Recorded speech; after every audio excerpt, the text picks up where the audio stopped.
Hey, welcome back. We got another Arcane Lands. I figured we were going to repeat Arcanes eventually, but I didn't think it was going to be this soon. I didn't think it was going to be the Lance of all weapons, considering we just got the Arcane Qiang 3 months ago. But for whatever reason, they said go ahead and drop another one. So today we're going to be discussing it, going over some decent builds, and this one's going to be a bit different overall, mainly because this isn't a direct upgrade to the original, but I also think it does have some benefits over the original and vice versa. So yeah, we may as well get right into it. Arcane Luin, I think that's how you pronounce it. Correct me if I'm wrong, is a slaying Spectrum 5 weapon that has 20% true damage based on your speed. It also has low speed defense, and if the unit is faster than the foe, you get full no follow-up. Just based on the fact that it does require a good amount of speed to use, you can already tell it's a lot more specialized and limited in usage comparatively to the original Arcane, where pretty much anybody and everybody can use it. And that isn't necessarily a bad thing whatsoever. In fact, I do think just having something that's a bit more specialized means that a lot of your generic Lance units or units that would much prefer the Arcane over what they have as a PRF can be a bit more optimized comparatively. But I do want to discuss the differences and whether or not you want to run it on some units over others depending on the role in question. You may look at Arcane Qiang and think that it's probably a bit worse than Arcane Luin. However, I don't think that's necessarily the case, and that really boils down to the fact that it has the breath effect, which, while stacked against something like 20% speed-based true damage on top of low speed defense and no follow-up, it may seem like a losing battle. However, I find that when it comes to certain builds, whether that's your enemy phase godlike reflexes builds or even Gale Force, you may find that they're rather comparable, or in some instances one does something better over the other. And that's really going to be the big difference between the two. The flexibility afforded to Qiang means that a lot more builds are viable comparatively to Luin, but when it comes to certain builds that both weapons can use, chances are Luin is going to be a lot better comparatively. For example, if you were to run a godlike reflexes build with any sort of fast infantry lance, you may find that you want Luin over Qiang, mainly because Luin has low speed defense built into it, meaning that your speed checks are going to be a lot safer comparatively to Arcane Qiang, while Qiang does have the ability to loop godlike reflexes much more easily. The sacred seals in question can be traded out for anything that just further boosts attack and speed at that point, because they're easy to grant externally, whether that's from Na, Summer Thor, Brave Lucina, especially when it comes to Na and Brave Lucina, who can also run infantry no follow-up. I find that the sacred seals aren't really as big of a contender here, so really it boils down to whether or not you can make your speed checks much more reliably. And in an instance like this, I would trade out the breath effect for low speed defense, true damage, and no follow-up. However, when it comes to something like Gale Force, I find that Arcane Qiang is going to be leagues better just because it has much more ease of triggering comparatively to Luin.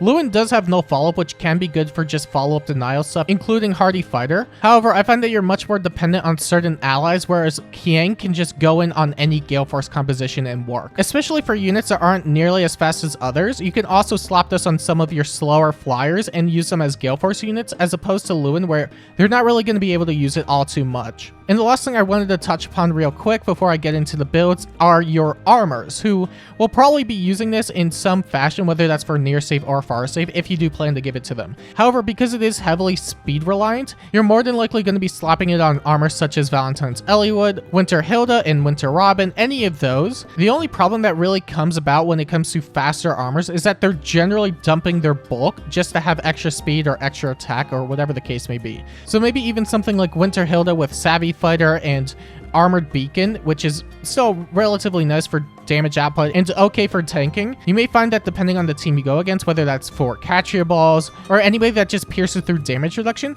I find that it's going to be a lot more difficult to pull off, and that's quote-unquote a problem, not really a problem per se, with using Luin on something more defensive, because Luin in and of itself is hyper offensive as a weapon, meaning that if you are attempting to try something like Far Save, it's not really going to be nearly as good as something like Hardy Fighter, where you don't necessarily have to counterattack. And with Qiang in particular, it does have the breath effect built into it, meaning that you could just sit there, eat as many hits as you need to, and loop it back up every single combat, which is really, really good for just general tanking. So if you are planning to give this to an armor, I would recommend that you just prioritize your damage output, as well as some tanking capabilities, of course, because you do need to survive in order to counterattack and deal damage. And that's really going to be about it when it comes to the Qiang versus Luin comparisons. Now we may as well get into the builds itself. As I mentioned earlier in the video, So it is a lot more specialized, so you're not really going to be seeing as many builds or recommendations here because there isn't as much flexibility comparatively. So there's plenty of stuff that you can do with it, whether that's a sustainability set with Vital Astra, Finish, and ×4. Luin providing speed-based no follow-up is already going to be really beneficial on its own, so you don't necessarily need it as support or in your kit anywhere else. So by that point, you could just continually stack up stuff like damage reduction from Close Call 4. You can have ×4 and Vital Astra, so you can constantly get the damage reduction properties from it, on top of additional damage that you not only get from Vital Astra, but also the Arcane itself. And then Finish so you can get additional true damage and heal back whatever damage you potentially take in the process. And then whatever Sacred Seal that you find complementary, whether that's attack speed form, solo, you name it. You can also do a Godlike Reflexes build. I did show one earlier in the video, but I find that this might be one of your better options. You already get a lot of damage reduction as is from Godlike Reflexes in your B slot, so you could always try and make the checks even easier, as well as get really good damage output from it by using something like Panic Smoke 4. Panic Smoke 4 definitely works well when you have some sort of mixed phase utility, so by going in, charging up Godlike Reflexes, or even if you have it pre-charged, you go in, attack, you move back with Close Call 4, and you have Panic Smoke 4 set up, I think you're going to be doing just fine. And you don't necessarily need the Darting Breath seal if you have external support, but if you don't, then I would recommend using Darting Breath, especially in scenarios where you're not able to get Godlike Reflexes charged otherwise. And lastly, for the infantry sets, you could always go with a quote-unquote budget Hatari Karla. The Arcane's true damage does work with AoEs, so you may as well take full advantage of it by stacking up your attack and speed as much as possible, going in and blasting with a massive Growing Wind or Blazing Wind. I find that with the true damage that you get from the weapon, you could probably get away with using Growing Wind instead. That being said, I do recommend that you have some sort of external support, whether that's from a Valoria, who could also have infantry pulse, so you can have the instant charge.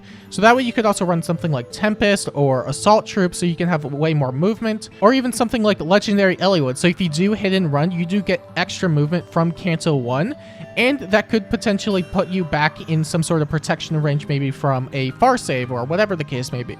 Next are the armor builds, and like I mentioned earlier, they are a lot more limited in scope, mainly because when it comes to far saves, they really don't have the best bulk as is, and if you're really trying to tank, I would still recommend Hardy Fighter with Qiang instead, but that doesn't mean you can't take advantage of it in any sort of way, whether that's for near save purposes, which I think is probably going to go a bit better comparatively, since not only are you going to be able to speed stack much more easily with something like Unity, especially if you get debuffed, but because it also has low speed defense in it, there may be instances where you might be able to outspeed stuff like Brave Seliph, which is still relatively hard to do in its own right, but with the low effect that comes with the Arcane, you're making the check a lot more feasible, although you still have to deal with stuff like Clash and his own low speed defense, but because of the low effect, it is a lot more manageable. Even if you do speed tie, that's still a lot better than just getting doubled in the process. And then for far save purposes, I figured you may as well just go all in with your damage output, but you still need some survivability, of course. Guard 4, while relatively expensive since it's only on Godo,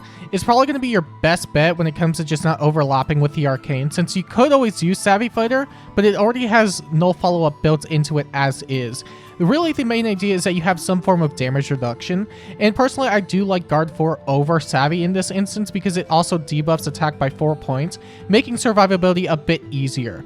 So in that regard, I would use Guard 4, but if you only have Savvy, it's not the worst idea per se, but it's also not necessarily the best. Likewise with Armored Beacon, it does help for general damage output since you do get a 40% bonfire from it, and if the foe doesn't have an instant special, you get your first hit damage reduction, and if they are able to charge it even through Guard, or Savvy if that's the only one you have, then you get damage reduction from Armored Beacon if their special goes off. And then lastly, there are the Flyer and Cavalry builds. I personally like hit and run AoEs on your Flyers and Cavalry because they have a lot more movement options to work with. No matter what, you're always going to have one extra movement, but if you are able to extend your reach, whether that's from smite support or whatever the case may be, then it's entirely possible to retreat with 2 or 3 movement depending on the scenario. But generally, I do like this with Cavalry and Flyers, the former because they have innate 3 movement, and the latter because they could just get over terrain, which is especially helpful for something like Summoner Duels. You could also try and slap this on somebody that is a lot more min-max, or maybe not so min-max per se, but they have pretty much a lot of everything but res. The idea really here is just to make it so you don't have to deal with units that target your res for the most part. You take advantage of the no follow-up effect in the Arcane, use Water Sweep and Clash, so you can make the speed checks really easily and you don't have to worry about threats as much. And then after that point, you could just shrug off a lot of physical damage because of the amount of defense that you have. And then lastly, there is the melee specialist build, which I didn't think I was ever going to say, because for the longest while, enemy phase flyers were basically unviable because they didn't really have a lot of good skill access. But now with Guard Bearing 4 just granting flat damage reduction for the sake of flat damage reduction, it's entirely possible to run an enemy phase melee flyer, which is really good. You would want to pair this with a fire save so they aren't prone to any sort of ranged attacks, but otherwise they're going to be shrugging off a fair amount of damage. You have Guard Bearing, which grants 60% flat damage reduction if the foe initiates combat for the first time, and then afterward it's just 30 flat no matter what. I think you're going to be fine, especially if you have a decent enough defense stat. And then for Cavalry, it's mainly going to be the same thing, although they do lack enemy phase options outside of Quick Riposte 4, but I don't really think that's suitable anyway. You're mainly going to be replicating a lot of the Flier builds, whether that's for your hit and run AoEs or your melee wall builds. I personally think that if you're going to do it, you may want to find a unit that has a better stat line and more BST to work with on top of additional skills. But for what it's worth, Cavalry do have 3 innate movement. So I do think if you were going to run an AoE set, they aren't bad options whatsoever. And while they don't exactly have a lot of C skill options, it is worth noting that they do have Speed Smoke 4, so if you are able to set up via Water Sweep or Wind Sweep, although it will depend on the unit you use it on, then it's entirely possible to also act as a null follow-up damage reduction melee wall, which again isn't necessarily the strongest, but it's still pretty decent. And that's really going to be about it when it comes to the builds. The last thing I want to quickly touch upon are the recommendations for either weapon, because now we have 2 Arcane Lances. You may be wondering whether or not you should give a specific unit the Arcane Luin or the Arcane Qiang, and because of that, I quickly compiled a list of my personal recommendations when it comes to just giving this lance to anybody. For the most part, your Fast Lance Cavalry and your Fast Lance Flyers are going to be able to really use either or. I did mention a bit into the video that some builds definitely prefer some Arcane over the others, and because of that, I find that if you're going to use specific sets, whether that's Gale Force, you may want the Qiang, or if you want to do something just for damage output, then I would also recommend the Luin. And in my opinion, most of the Fast Lance Cavalry and Flyers can take advantage of it pretty well. Although you may notice at the end of the first column, there are a couple infantry and a few armors. The infantry units in this column, in my opinion, can take advantage of both pretty well. Although if we are being honest, some of the faster infantry are just going to be a lot better with Luin and will much prefer that. However, I find that when it comes to these two specifically, you really couldn't go wrong with either. And then as for the armors, it's really going to boil down to the same thing. You can either prioritize your damage output and act as a more damage dealing armor, or you could just go into a tanking role and then go with Arcane Qiang with Hardy Fighter. And that's really the gist of it when it comes to the first column. And then as for the Arcane Luin column, I find that these are going to be some of your best options, and you may notice that they're all infantry. And that's because they have access to so many skills, whether that's Finish or Damage Reduction Tier 4 Edition. I find that because of all the skills they have access to, on top of their relatively decent stat line, or really good stat line, that they are a step above when it comes to enemy phase tanking and just general speed builds. So unlike your melee flyers that can use Guard Bearing, your infantry could get Godlike Reflexes, Vital Astra, Finish, Close Call 4, Repel 4, Times Pulse 4, and so on and so forth. I find that there's enough of an advantage where I would specifically say that these units want the Luin Arcane specifically. And then as for Arcane Qiang, it's a mix of units that aren't necessarily the fastest, a mix of units that if you did want to go into a specific role for combat purposes, that they would much prefer this, and Dancers. The Dancers in particular, I find that you're going to benefit much more from Arcane Qiang, because it is unconditional breath. So for something like an Aether Raid's offense composition for Gale Force purposes, it's going to be much more beneficial, and it's going to be way easier to get something like Gale Force off with that weapon, unlike Luin. But otherwise, it's a mix of min-max units, slow units, and units that I would have otherwise put in other tiers, but I had to draw the line somewhere, and that's really all it boils down to.